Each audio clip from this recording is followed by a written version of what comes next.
This tabletop review is going to take a hard right turn. I'm going to slam on the brakes. I'll probably take you by surprise. Hang on. The truth demands that I do it, and I will do it. That is my calling, one of them here in TMP. On the table is a KelTec CMR-30, once upon a time known as the RMR-30.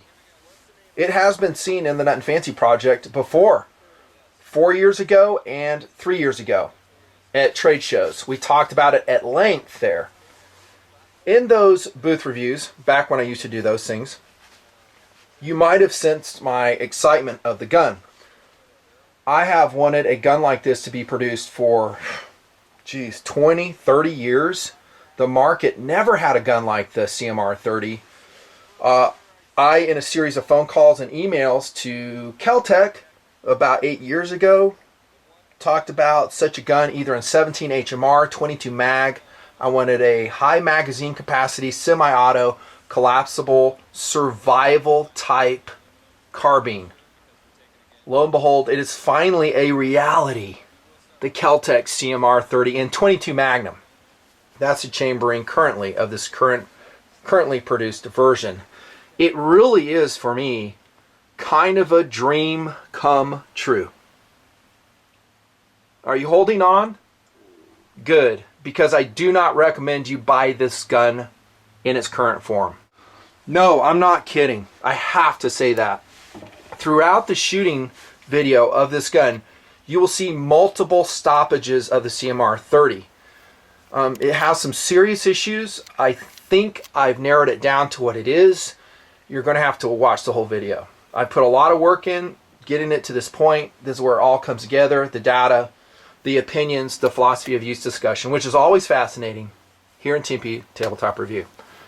Let's back up, though, in the plot line of the CMR, not the RMR, and talk about the good things that KelTec has done. Now, I just reviewed this gun, the second generation Sub 2000. It is just an unqualified recommendation from what I know about it. If you can find one, if you need a subcompact high-value PCC, just buy it. Get a Gen 1 if you can. Those are still excellent. I talked about that in the tabletop review. How many companies do you see putting things together like this? Yeah, but KelTec does this, KelTec does that. I know. They're quirky. They're just KelTec. They have their own personality, their own way of approaching business. I have issues with it too, always have. It's not my company. I don't run it. But you do get some excellent products, innovative, usually high-value products, like the Sub 2000, and in this case, the CMR-30. And it is innovative.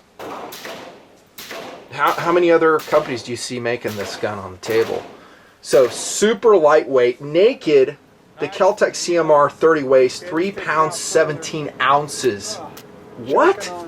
Yeah, that's what I said.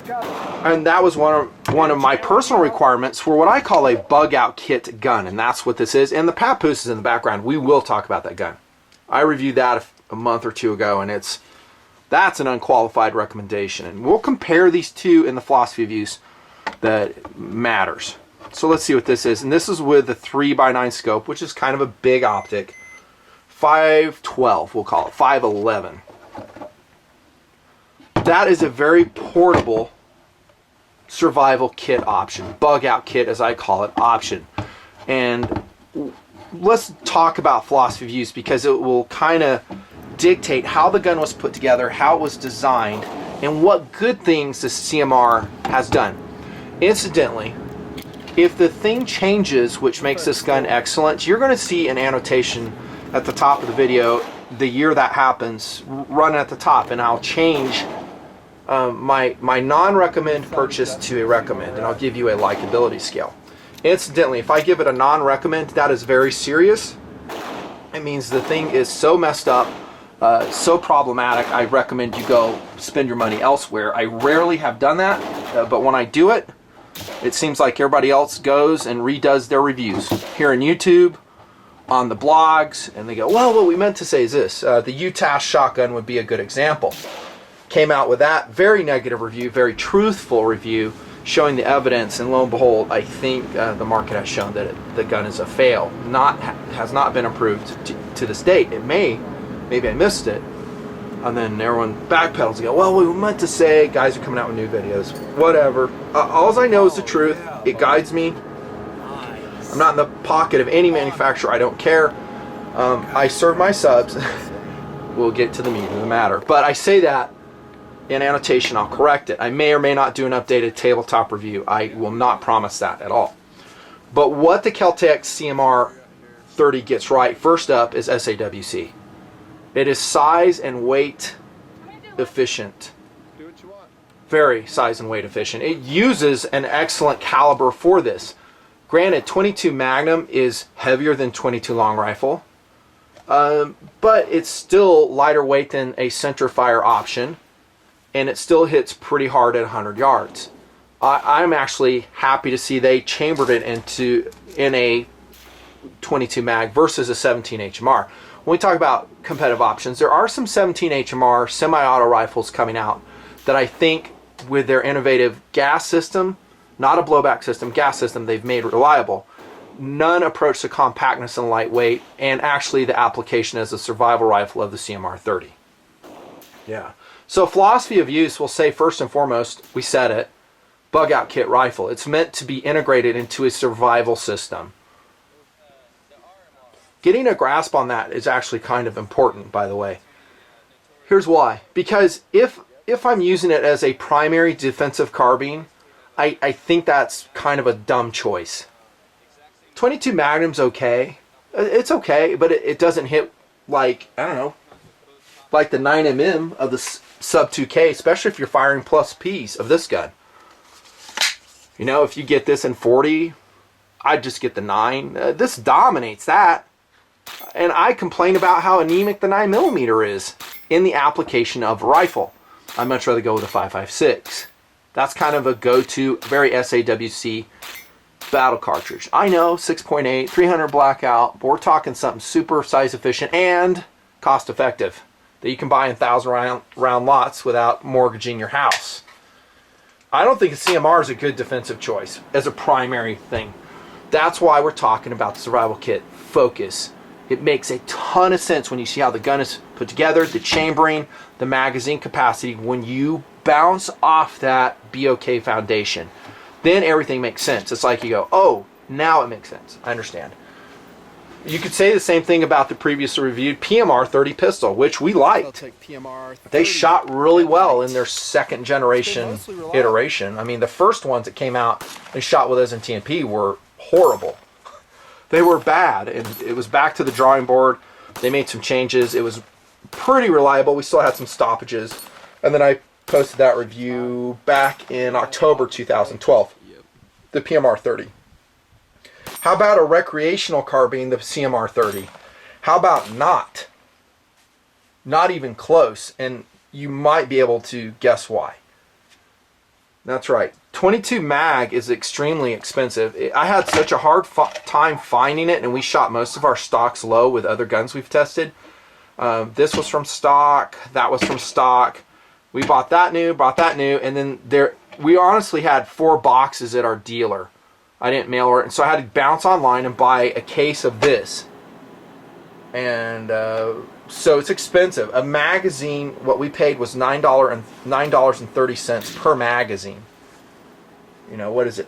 35 cents a round depending where you go, and that's a lot.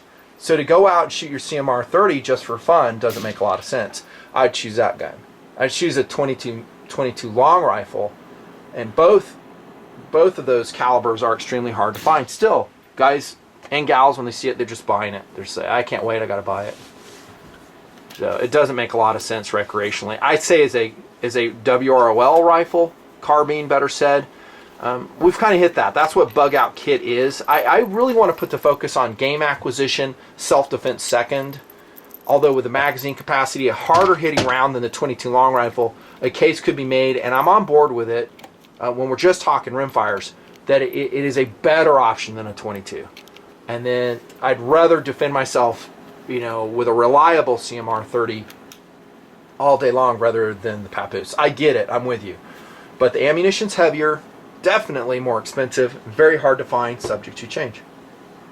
Primary WROL, where SAWC is not important? Absolutely not. I'm going to use an AR-15, probably an SPR, maybe an AK variant, probably an SPR. Primary. If I can manage it, I'll go with the biggest cartridge I can do, like a 308 battle rifle, Smith & Wesson M&P10, something like that. Philosophy of use, collectability, cool factor, definite cool factor, definite.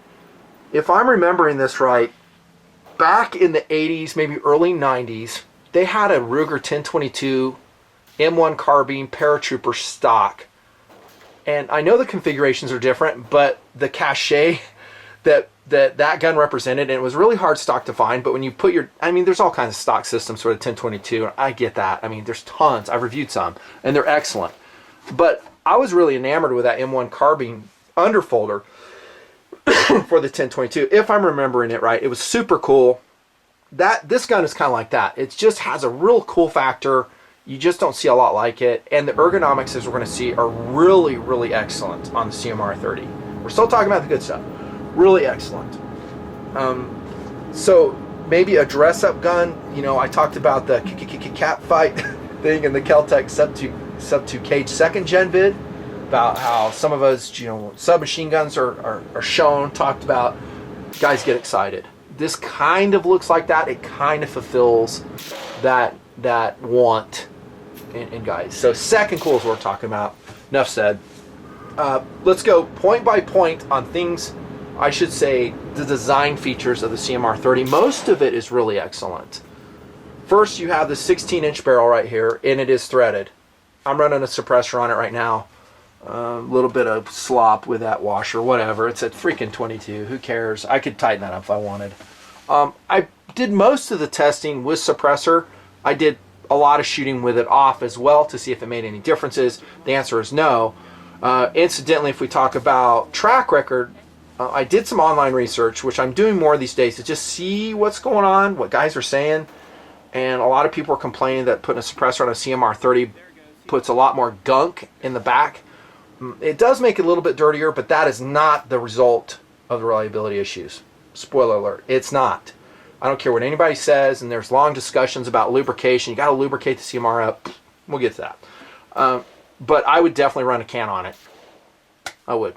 It's cool. It's super quiet. You will hear the supersonic crack, whatevs. And I think mostly we shot the 40 grainers out of this. I don't think I went with anything lighter. I'm looking at the weights I have on the table. 45 grain FTX is there. The critical defense. That's a great load. Also, not on the table, I shot the gold dots. So I shot like, let's see, 1, 2, 3, 4, at least 5 different types of 22 mag ammunition. Threaded barrel. I love the profile of the barrel. It's just right. It's not too thick, not too thin. They didn't ruin it with a big heavy barrel, which you don't need for this caliber. Has an aluminum chassis, left and right. I could probably go with a matte, not glossy anodization there. That would be awesome, but it's okay. Like I said in the sub 2K video, I like black. It's a more authoritative color if you do have to go into a defensive role with this gun. But you could coat it. I would be tempted to coat it because it's kind of a survival hunting rifle to me as well. Okay, Picatinny on the top, Picatinny on the bottom, and they've got Magpul MOE sights on it, which I love. I would like to see the micros on it, but these are excellent, and they're fitting under the Redfield 3x9 testing and review scope. It's a good scope. I've been using it for, I don't know, 3 years, and I was just planning to make it temporary. I was like, well, I need to put an optic on it, you know, and we did. Close this up real quick. But I liked it so much, I just kept it on. And that is running in a Weaver SPR mount with thumb screws on it and polymer spacer rings, because this is a 1-inch tube, 30mm mount. Good setup. It's so good, in fact, if this was my gun, I'd keep it just like this. Iron backup. So flip up. You guys are familiar with the flip up sights, are excellent. You can see some of the brass shavings back there. Rimfires shoot dirty. That's no surprise. We know that. 22 Magnum is even worse. We'll talk about other stuff. Ambi charging handle. That's good. It is a non-reciprocating charging handle, which I like. You can remove this side if you don't like it. Lefties or righties, just take the side off you don't need. And the reason that Weaver mount works so well, the sights work so well on the KelTec CMR-30 is because it uses an AR-15 rail height. Another thing the designers got right with this gun. Well done. Other design and ergonomic issues.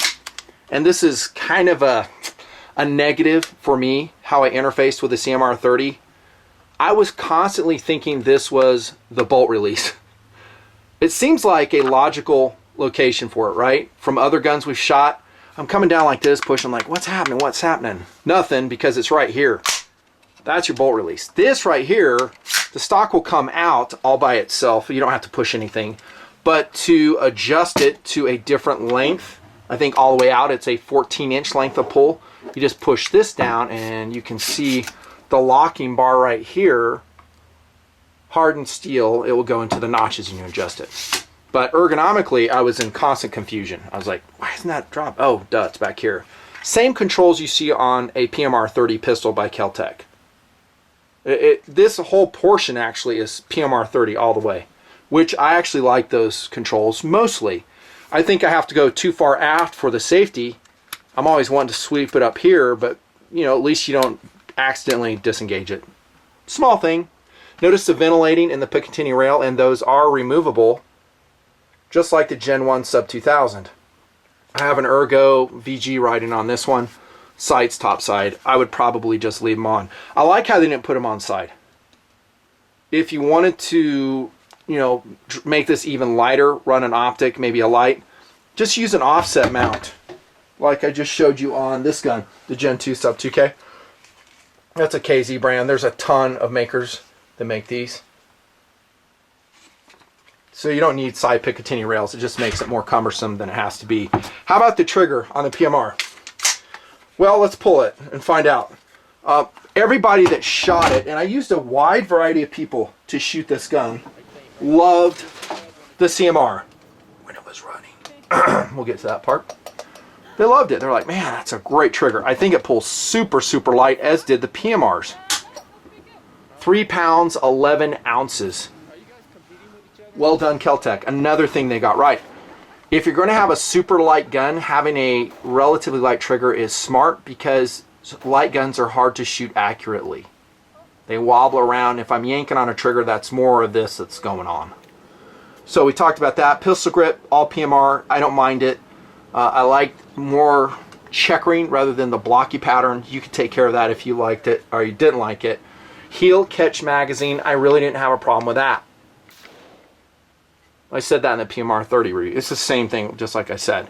There's a steel rear eyelet for a single point sling attachment. I didn't really test that, so I don't know how durable that would be. I think it'd be great. I do have a question of durability on this. It's plastic and it seems flimsy. I'm afraid under hard use this would snap right off. Attention, third-party manufacturers. Tandem Cross, Tactical, they could take care of that and fix it. These are aluminum, well done. I was kind of concerned that this wouldn't give you a good cheek weld, because most retractable stocks like this don't. They're very uncomfortable. Going back to that paratrooper, that's what it was called, Ruger 1022 conversion. I mean, in the extended position, ergonomically, it sucked. It was not good at all. But shooting the CMR, the overall experience is extremely fun. It's fun. People were just loving it. They're like, this is such a fun gun to shoot. It's very low recoil. You can just hammer with this thing. With a can, it's even funner. It's just a shooting machine. You know, we went through at least, 600 rounds with this thing. A lot shot. At least we tried. It was painful. We'll get to that. Jeez, I know, it's coming. I know you guys want to know what's up. Firepower, 30 rounds. And we're going to roll in here. Speaking of coming, here it is. We're going to roll into track record, because this is the problem with the CMR, and it's why I'm not recommending it at this time. Let's go back in history here, at least in TNP, when we talked to Chad, other guys about the RMR, which turned out to be the CMR. How come it's taking so long was the question. I mean, it was in redevelopment for what, 3 years before it hit the market? It took forever, and guys were like, what's up with this gun? I don't know the inside information of why it took so long, but I suspect it may have been the magazine interfacing with this. I really don't know. I do know this. As an objective testing and reviewer, the magazine has to be redone. It is a complete fail, as is. And getting back what I researched online, I mean, if you Google now, and this video will probably change everything, and guys are going to start talking about this, trying to fix it. Like for the last 3 weeks, I was Googling how to fix the KelTec CMR-30 magazine, and nothing comes up. In fact, what came up were a bunch of reviews of talking about how awesome it is and how reliable it is. Guys mentioned, well, it gets dirty inside. You really need to, you know, use the proper lubrication. And then guys would go into firefights over what is the proper lubrication, other internet nonsense, and I lost interest and bailed. But nothing talks about this. Here's what we did. We used, and we got a new batch of magazines. Once upon a time, we did own some PMR-30s. And I am very familiar with the magazine. It is the same magazine. And in that gun, it seemed like it worked pretty good. You have to load it a certain way. You have to make sure that the cartridges are not binding up. I talked about it in that review. You have to constantly, as the manual says, slap it and get those rims all the way against the back portion of the magazine. I get all that. We did it. We used a total of, I think, 1, 2, 3, 5 different magazines with this CMR. Okay, first up, and get this, in the stock configuration we used them. All of them gave problems. And there are several issues, and I've thought about this a lot, of why this current configuration sucks so bad. The magazine needs to be completely redone on the CMR-30. But since it is an integral part of the weapon, the whole system right now is a non-recommend because no one else is making magazines for the CMR-30 other than KelTec. All that may change with this video. This is so bad. In fact, ProMag, if you're listening, come out with a magazine for the CMR-30. Metgar, I don't think they would ever do it, but come out with a magazine. It would turn this gun into the hammer I dreamt of. The perfect, well, near perfect bug-out kit rifle. Now, initially in our shooting, there were a couple stoppages, and I'm going to show the footage as it happens. And I was thinking, well, you know, it's still 22 mag, it's a rimfire, maybe it's that, maybe break in. I didn't really know, but as the testing progressed over a period of like 45 days or so,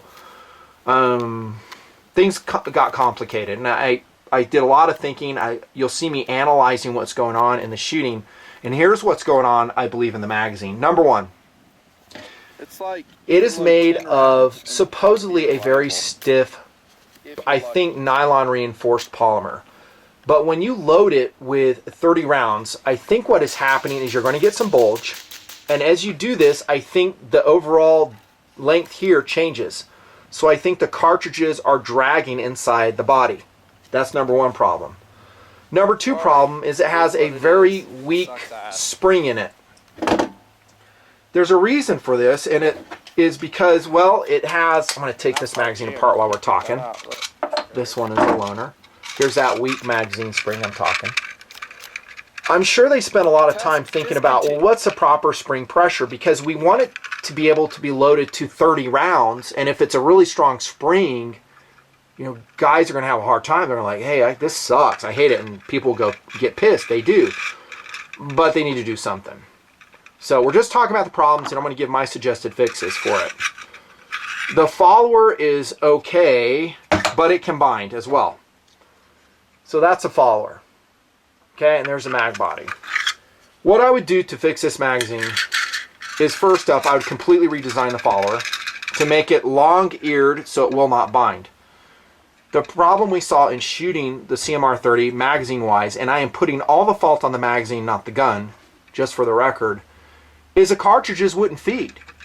I mean, it's pretty obvious when you go click, nothing's going on, and you look down into the magazine and you see this, that there's no spring pressure, and I'm showing you footage of the cartridge feeding.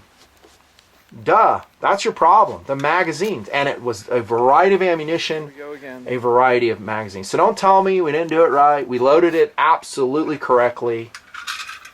It's the magazine. The magazine on, and we did have problems in the past with it, but not like this. This is a new batch. I don't know what's going on. It's horrible.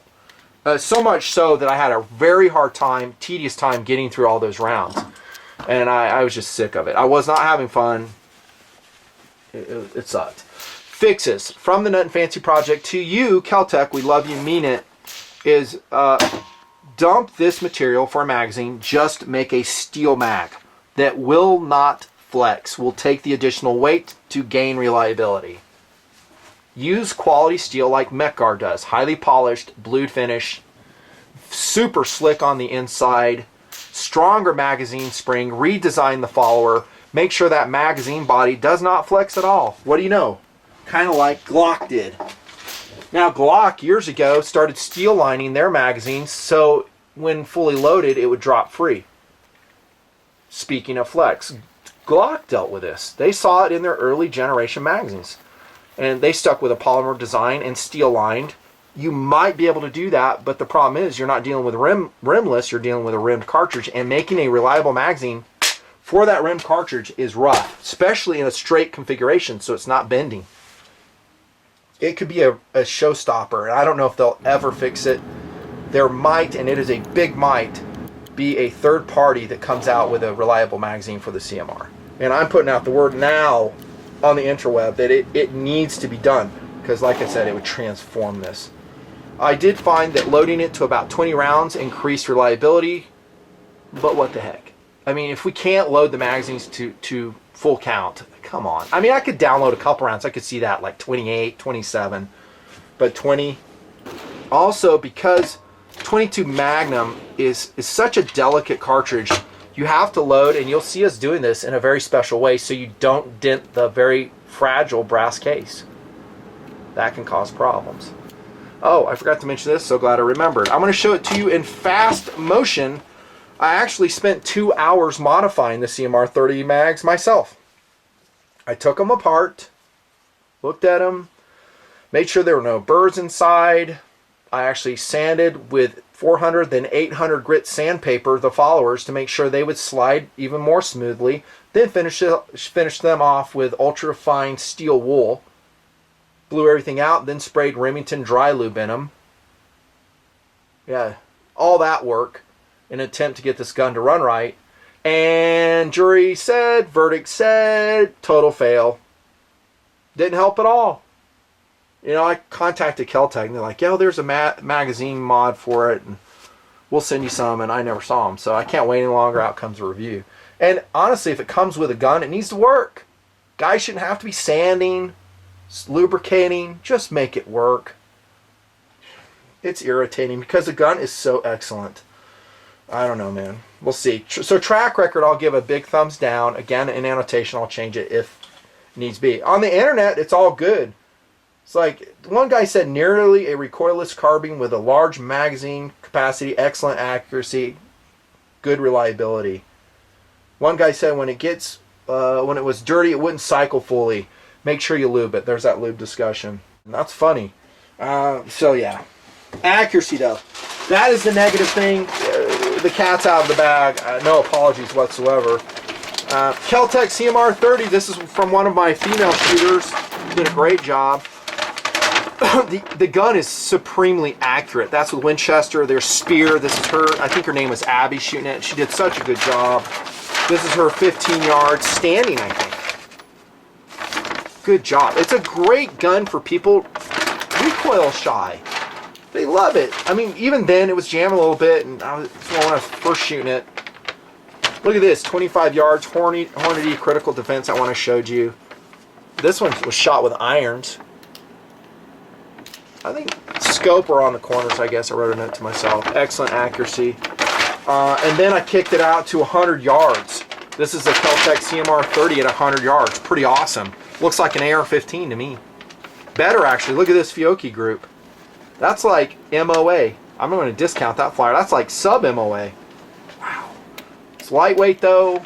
It's hard to lock down, so you have to shoot it with perfect marksmanship fundamentals. Fiocchi again, Fiocchi, CCI, I forget what that one is. Good accuracy. Redfield 3x9, I'm shooting with a suppressor. I shot it with and without, and I didn't see any change in accuracy. I didn't really remember having it a point of impact shift either. Excellent accuracy there. Really good here. Look at that. CCI 40 grain, jacket hollow point, 100 yards. I mean, I'll end with that. I mean, the gun is supremely accurate. Oh my gosh, great accuracy. Field strip, I'll just reference a manual super quick because I don't want this to be a long review. It's pretty modular. There's the components of the CMR-30. It's like anything. You just got to do it once or twice, practice with it, and you'll take it apart readily. It has a takedown pin right here. Take the magazine out, double check it, and then as the instructions say, you'll just pull that grip assembly rear, and then the stock will come out to the rear, and so will the bolt carrier, and everything else swings out. When I got in there, and I don't remember if I took photos or not, with all the shooting I did, I didn't really look at it and go, oh my gosh, this thing is so dirty. I didn't see that. And I shot mostly with a can on it. So field strip is okay. Accessories, how about this? A magazine that works. It's frustrating to me, it really is. And I tried so hard to get this thing to run. I really wanted it to work.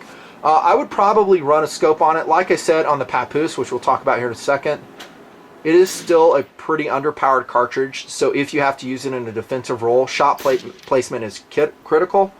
Identification of your target is critical, and an optic helps a lot. You might run a red dot. I kind of liked for this gun, and since it can range out to 200 yards, no problem, a magnified optic. Probably the perfect one would be a 1:6. 1:6 illuminated would be perfect. You can run irons on it all day long. VG, you can run it. The aftermarket will catch up with the CMR, I think, if it can succeed, and that's a big if at this point with this review. Maybe we'll see, and maybe I can't imagine someone rolling in and go, well, I've had perfect experience with mine.